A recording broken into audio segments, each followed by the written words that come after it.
Good morning, and thank you for the privilege of speaking to you this morning. My name is Binita Ashar. I am a general surgeon and the director of the Office of Surgery and Infection Control Devices here at the U.S. Food and Drug Administration's Center for Devices and Radiological Health. Our office is responsible for the review and regulation of breast implants marketed for use in the United States.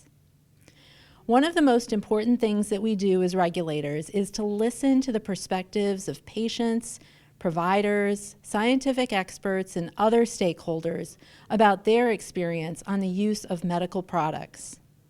Over the past several years, FDA has been meeting with patient groups to hear their concerns regarding breast implants.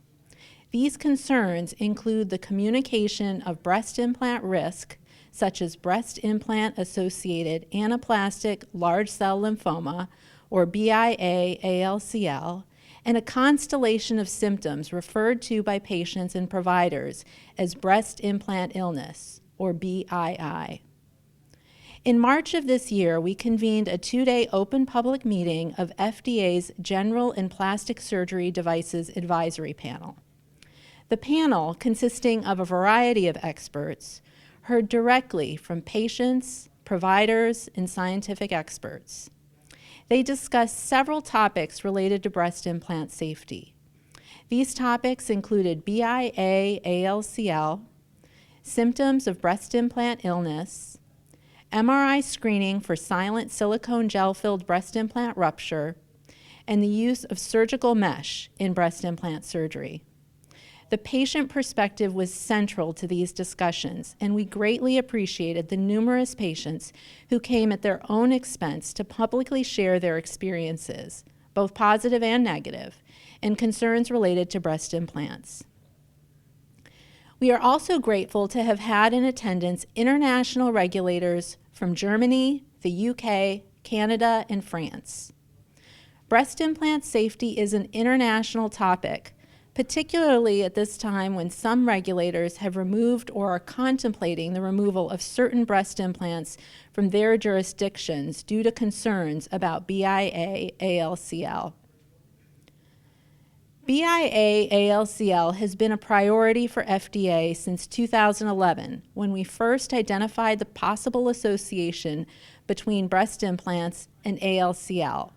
And later, as we strengthened our understanding as more data became available, that BIA-ALCL occurs more frequently following implantation of textured breast implants rather than smooth surface implants.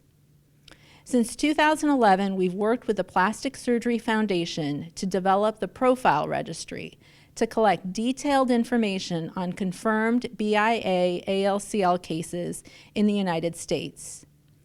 We have provided regular updates to the public on the information we have collected through FDA's Global Medical Device Adverse Event Reports and our assessment of the clinical literature. While we have learned more about BIA-ALCL, additional work is needed to assess incidence rates so that we can more fully communicate patient risk. An issue of increasing concern is the range of systemic symptoms that some patients with breast implants experience. These symptoms include chronic fatigue, cognitive issues, and joint and muscle pain. While the FDA doesn't have definitive evidence demonstrating that breast implants cause these symptoms, some women experience systemic symptoms that may resolve when their breast implants are removed, and this is referred to by some patients and healthcare providers as breast implant illness.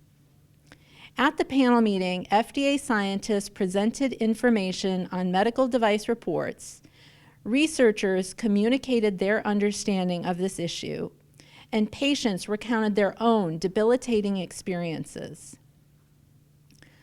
Earlier this year, FDA issued warning letters to 2 breast implant device manufacturers because of problems with patient accrual and follow-up in their FDA-mandated post-approval studies.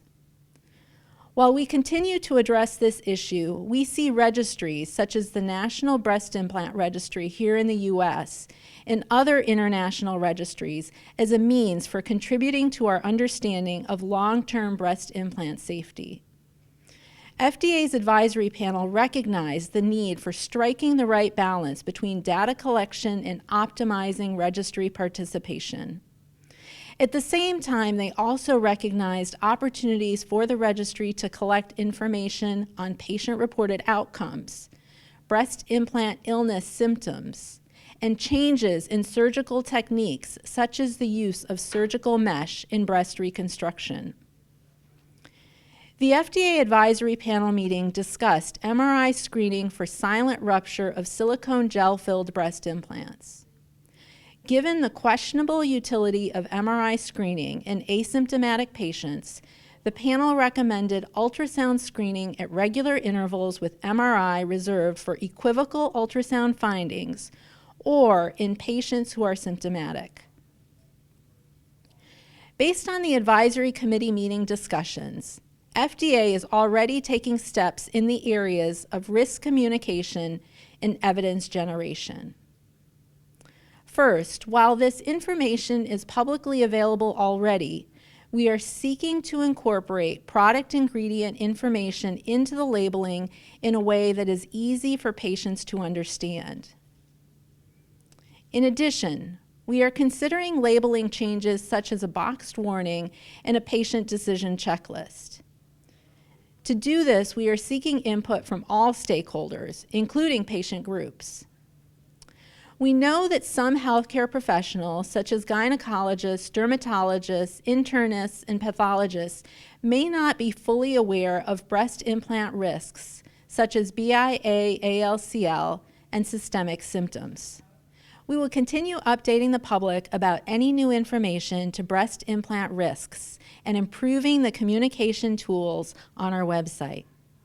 As we have been doing since 2011, we will continue our regular updates on our global medical device reports for BIA-ALCL, and now, in addition, we will regularly communicate information we receive through medical device reports of systemic symptoms referred to as breast implant illness.